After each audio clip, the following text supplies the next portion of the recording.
everybody, this is Steven with another look at the vintage Masters of the Universe action figures. Today I will be covering 4 characters from the Evil Warriors. 2 versions of Skeletor and 2 movie figures from a live action Masters of the Universe movie that was released in theaters in 1987, after which the He-Man toy line came to an end. So, to get the ball rolling, I'm going to start talking about one of the versions of Skeletor. What you see in front of you is a version called Terror Claws Skeletor. Now, why is he called that way? You could pretty much judge by these enormous claws he has on each of his hands. This is a hard-headed version, so his head is not soft like some of the earlier versions of Skeletor. He has a molded armor that's not removable. Now these claws are removable, so you just have to squeeze them a bit. So they have a little molded piece of plastic here that's molded like a hand, in other words, for the claw to be able to clip on Skeletor's hands, because the hand was also shaped in a particular way with the thumb molded on the side rather than sticking out, so molded along the rest of the fingers. So all you really have to do is clip them back on, and there you have it. Just like I mentioned in one of my earlier videos, the legs at this point in time, because this figure came near the end of the toy line, so we're talking about 1986 time period, it did not have the little rubber band connecting the legs inside furry pants. Instead, there was an introduction of the ball joints that would be made of plastic and so forth, so there would be no need for any rubber bands. That was an experimental stage for Mattel, who was with their Masters of the Universe line and their Brave Star toy line were kind of ahead of their time, because the ball joints and things of that sort are very common these days in the 21st century when it comes to toys. But back then I would consider it to be an innovation of a sort, because most of the figures were very static and you wouldn't see much attempt of using ball joints on any part of the figure. So in that case, he can do a bit of a split, about that much, not a complete split, but at least partial one. And he has the articulation in the waistline, which also, that's another difference, is not spring-loaded this time. So it would actually wouldn't come back when you turn him in the waistline. But this type of waistline was made to activate the action feature of the claws moving up and down. So when you twist him, he would move the claws in an attack formation all the way up. That was the action feature for this figure. His feet and boots look pretty much the same as the classic version of him. He did, however, come with an additional weapon that's stored at the back here, shaped as a skeletal dragon, at least the skull of it, and there is a long handle that you could attach on one of his hands. So we would just have to get him off this red clip. The red clip is a separate piece that you would plug into the back of his armor. So let's just see, it's not coming off easily. The skull itself of the dragon has articulated jaw, as you can see, and there is a reason for that. So let me see, how am I going to get this out? There we go. So this cybernetic portion is for the Skeletor to hold on, and this is how it looks when the dragon skull opens its jaws.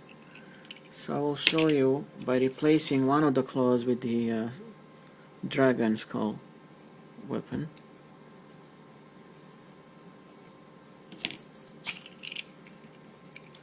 So what you would do is just plug the plastic holder into his hand and then clip it in the other portion so that he would be able to hold on to the skeletal dragon. Okay, a little bit of adjusting. There we go. It had also had an the handle for this weapon also has an articulation that it would bend halfway through, so that when Skeletor is in an attacking formation, it could just bend forward and then suddenly snap forward, with the jaws taking a bite out of the enemy. So it would go something like this. Same idea as with the claws, except instead of one of the claws you would have this skeletal dragon as an additional weapon. You could even pose it this way, and then as you turn him, he would just come down with the jaws snapping.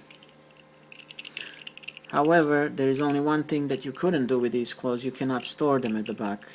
So there would be no way, because the clip at the back was meant only for the dragon skull. But he does come with at least 3 unique kind of weapons that he didn't have in any of his previous versions. He doesn't come with any sword or any Havoc stuff in this version, but he still looks different from the regular version of Skeletor and has an interesting action feature. There would be another way, if you don't want to move him by shoulders, to activate the action feature. He has this indentation near the waist, so you would just go with your finger across it and he would still be able to sort of move sideways, but you would just run your finger across it, of course when the skeleton is not attached.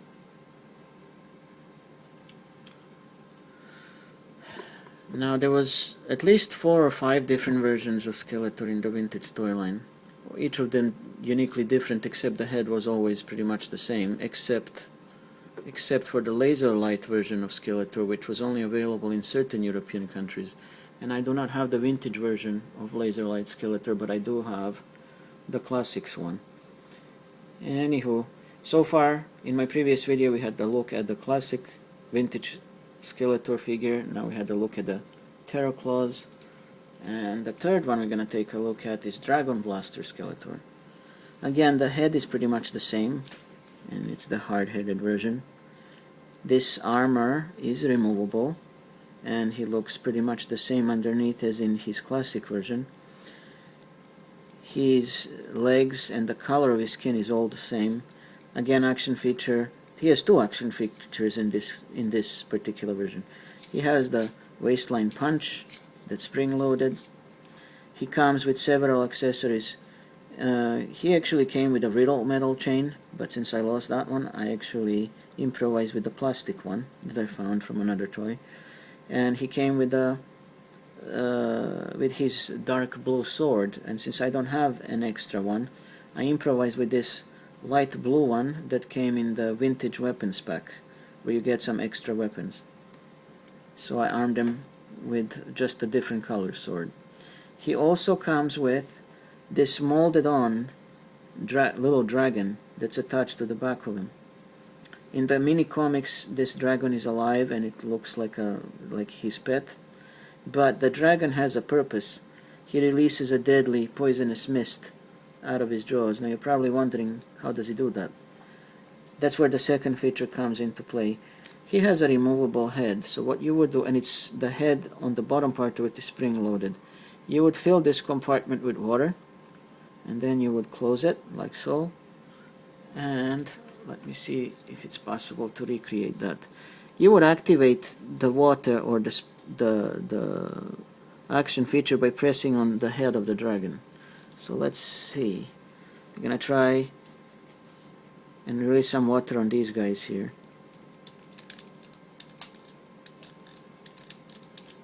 There is some water, as you can see, coming right out of the jaw, not in a shape of a mist, but sort of a straight shooting water, which was a neat feature. Only a few figures in the vintage toy line have that kind of feature built into them. Dragon Blaster Skeletor here is one of them, and the other one is Cobra Khan, who actually is all his body's, his head can be more about Cobra Khan later, but he has this pretty much a similar or almost the same kind of feature as Dragon Blaster, involving the water. So Dragon Blaster Skeletor looking like this, he never showed up in the cartoon series, but he does have a mini comic book story where he shows up looking like this. Same goes for the Terror Claws. He was never in the cartoon looking like that, but he does have a mini comic book where he's dressed up in that kind of armor. So let's put Skeletor on the side here. Now I'm going to talk about 2 out of 3 movie style figures that were released based on the 1987 He-Man movie, and these characters never really existed in the cartoon line, and they were specifically created for the movie itself. These 2 fellows, this one being first of them and this one over here on the right, are the mercenaries and sort of new evil warriors for Skeletor. They did have some appearances in some of the comic books in order to promote them being new characters and such. One thing you can tell that, first of all, this character's name is Blade. No, not the Blade from Marvel Comics who's hunting vampires. No, not that kind of Blade. This is a different Blade.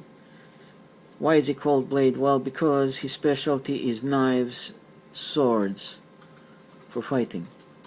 He's very well versed in swordplay and using knives and small blades. He came with 2 weapons, which are these swords, and he's made to look exactly the way he looks in the movie. So he has these refined looking swords. He came with 2 such swords, and he carries 1 in each hand. The sword, at least one of the swords, either one of the swords can be, because the swords are identical in looks, can be stored at the back of him here on a belt that he wears, and that belt is removable. You can just separate it in this area right here, and this is how he looks wearing the carrying the 2 swords. There is a scene, 1 or 2 scenes in the movie where he fights He-Man using his swords. He also has an eye patch that's molded onto him. And this kind of figure looks, first of all, much taller slightly taller, and not the same type of body shape like your average He-Man figures. So he would be about, let's just compare for a minute. Well, comparing him to Terror Claws Skeletor, size-wise, and as you can tell, he's a tad bit taller.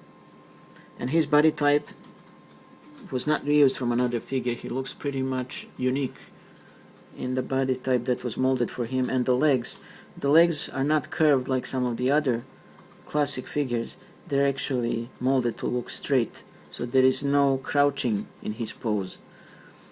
He does have the same spring-loaded action feature like his counterparts from the early He-Man toys, but in case of mine it's already a very old toy, so it doesn't work as well as it used to.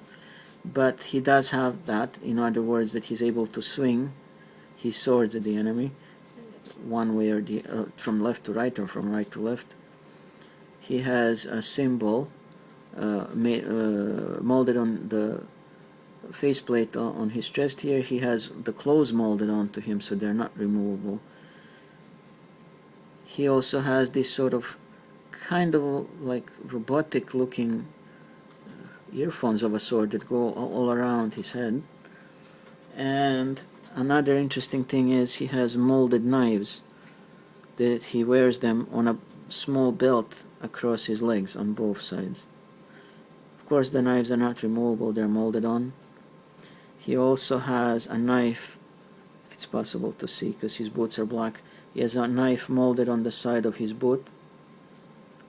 On both sides, he has one on each. And his arms are spring-loaded as well, so that he could show different techniques of fighting with swords, such as stabbing or slashing. So both arms have that feature. So that's Blade, a new evil warrior. and a mercenary. The way he looks more like a pirate or a space pirate. Now, the second character that's also a bad guy that was introduced in the movie, has not been seen before in the He-Man figures and in the cartoon. Neither of them shows up in the cartoon series. Is a creature called Saurod. Now Saurod here, I believe, by the looks of him, because he looks like a mutated lizard covered in a futuristic type of armor. He came with only one weapon, and since I lost that little laser gun, I had to improvise with a spare laser gun that came in the weapons pack for the castle. But he has a feature that doesn't work anymore, that when you pull this lever at the back of him, he would sort of get set in motion. He would set in motion an action feature, and you can hear the sound inside of him, that he would release like sort of bits and pieces of not of fire, but sort of like how would I describe it? It's like when you hit the two rocks together and then there is like small tiny flames kind of trying to come out. Well, that would be the feature that would show in this figure, of course, because he's that really old. That feature doesn't work anymore. But by moving this lever up and down, you would activate it, that he would actually release like sort of little tiny flames, very small ones, out of his mouth. And the way he's made, he definitely looks, and I believe has the influence from the Predator, the creature that became a classic known monster for the Predator movies. So the way he looks, he resembles a Predator. I believe the influence came from there. And he does have a tail that's articulated at the back of him. That tail can be moved all the way around. However, you cannot turn the tail itself to face the other way, so it looks like his tail is between his legs, so to speak. As I said, the only weapon that came with him is the laser gun. His arms can move up and down. The legs, again, are working on principle of some kind of a ball joint, I would say, the way it looks. And no, sorry, this one is not a ball joint. I just took a closer look. It actually is connected with a little rubber band like some of the other figures. So he wouldn't have a ball joint, unfortunately, at least not on this particular figure. And there is no waistline punch, spring-loaded. There is no spring-loaded waist at all, so he cannot move in the waist, which is one of the few figures in the He-Man toy line, the vintage one, that couldn't do that. Did not actually have that feature built in. The armor itself is not removable. The helmet is not removable. However, the word of caution: the helmet itself can just break off if it falls from a shelf, and that's what happened to mine. I had to glue the helmet back on. You can see the lizard-like eyes behind his metal mask, and by the color of his arms that are covered in bits and pieces of armor, you can tell that it's an actual sort of a mutated lizard man under it, or some kind of a lizard, or a snake lizard. Aside from Blade and Saurod, the only other figure that was released based on the movie was the little wizard who was supposed to replace Orko, called Gwildor. And about Gwildor I'll talk in another video, along with some of the other heroic warriors from the regular line. But for now, this is all regarding these guys. So that will be all for now. I'll catch you guys again next time with another coverage of any random figures from my collection. Catch you guys next time, and thanks for watching. Bye.